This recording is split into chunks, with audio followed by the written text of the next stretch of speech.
जय माता दी। श्रीमद् भगवद गीता के 5वें अध्याय का महात्म्य सुनिए। श्री भगवान कहते हैं, देवी अब सब लोगों द्वारा सम्मानित 5वें अध्याय का महात्म्य संक्षेप से बतलाता हूँ। सावधान होकर सुनो। मध्य देश में पुरुकुत्सपुर नामक एक नगर है। उसमें पिंगल नामक एक ब्राह्मण रहता था। वह वेद पाठी ब्राह्मणों के विख्यात वंश में, जो सर्वथा निष्कलंक था, उत्पन्न हुआ था, किंतु अपने कुल के लिए उचित वेद शास्त्रों के स्वाध्याय को छोड़कर ढोल आदि बजाते हुए उसने नाच गाने में मन लगाया। गीत, नृत्य और बाजा बजाने की कला में परिश्रम करके पिंगल ने बड़ी प्रसिद्धि प्राप्त कर ली और उसी से उसका राजभवन में प्रवेश हो गया। अब वह राजा के साथ रहने लगा और पराई स्त्रियों को बुला बुलाकर उनका उपभोग करने लगा। स्त्रियों के सिवा और कहीं उसका मन नहीं लगता था। धीरे धीरे अभिमान बढ़ जाने से उचकल होकर वह एकांत में राजा से दूसरों के दोष बतलाने लगा।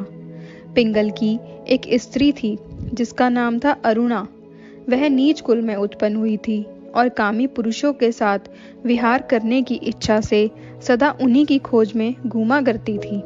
उसने पति को अपने मार्ग का कंटक समझकर एक दिन आधी रात में घर के भीतर ही उसका सिर काटकर मार डाला और उसकी लाश को जमीन में गाड़ दिया। इस प्रकार प्राणों से वियुक्त होने पर वह यमलोक में पहुंचा और भीषण नरकों का उपभोग करके निर्जन वन में गिद्ध हुआ। अरुणा भी भगंदर रोग से अपने सुंदर शरीर को त्याग कर घोर नरक भोगने के पश्चात उसी वन में शुकी हुई। एक दिन वह दाना चुगने की इच्छा से इधर उधर फुदक रही थी। इतने में ही उस गिद्ध ने पूर्व जन्म के वैर का स्मरण करके उसे अपने तीखे नखों से फाड़ डाला। शुकी घायल होकर पानी से भरी हुई मनुष्य की खोपड़ी में गिरी। गिद्ध पुनः उसकी ओर झपटा। इतने में ही जाल फैलाने वाले बहेलियों ने उसे भी बाणों का निशाना बनाया। उसकी पूर्व जन्म की पत्नी शुकी उस खोपड़ी के जल में डूबकर प्राण त्याग चुकी थी। फिर वह क्रूर पक्षी भी उसी में गिरकर डूब गया। तब यमराज के दूत ने उन दोनों को यमराज के लोक में ले गया। वहां अपने पूर्वकृत पाप कर्मों को याद करके दोनों ही भयभीत हो रहे थे। तदनंतर यमराज ने जब उनके घृणित कर्मों पर दृष्टिपात किया, तब उन्हें मालूम हुआ कि मृत्यु के समय अकस्मात खोपड़ी के जल में स्नान करने से इन दोनों का पाप नष्ट हो चुका है। तब उन्होंने उन दोनों को मनोवांछित लोक में जाने की आज्ञा दी।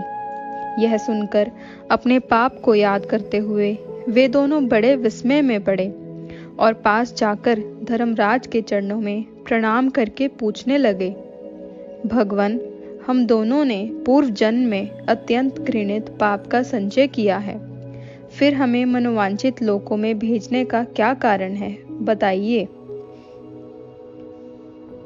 यमराज ने कहा, गंगा के किनारे वट नामक एक उत्तम ब्रह्मज्ञानी रहते थे।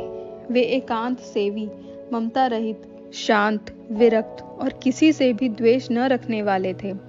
प्रतिदिन गीता के 5वें अध्याय का जप करना उनका सदा का नियम था। 5वें अध्याय को श्रवण कर लेने पर महापापी पुरुष भी सनातन ब्रह्म का ज्ञान प्राप्त कर लेता है। उसी पुण्य के प्रभाव से शुद्ध चित्त होकर उन्होंने अपने शरीर का परित्याग किया था। गीता के पाठ से जिनका शरीर निर्मल हो गया था, जो आत्मज्ञान प्राप्त कर चुके थे, उन्हीं महात्मा की खोपड़ी का जल पाकर तुम दोनों पवित्र हो गए।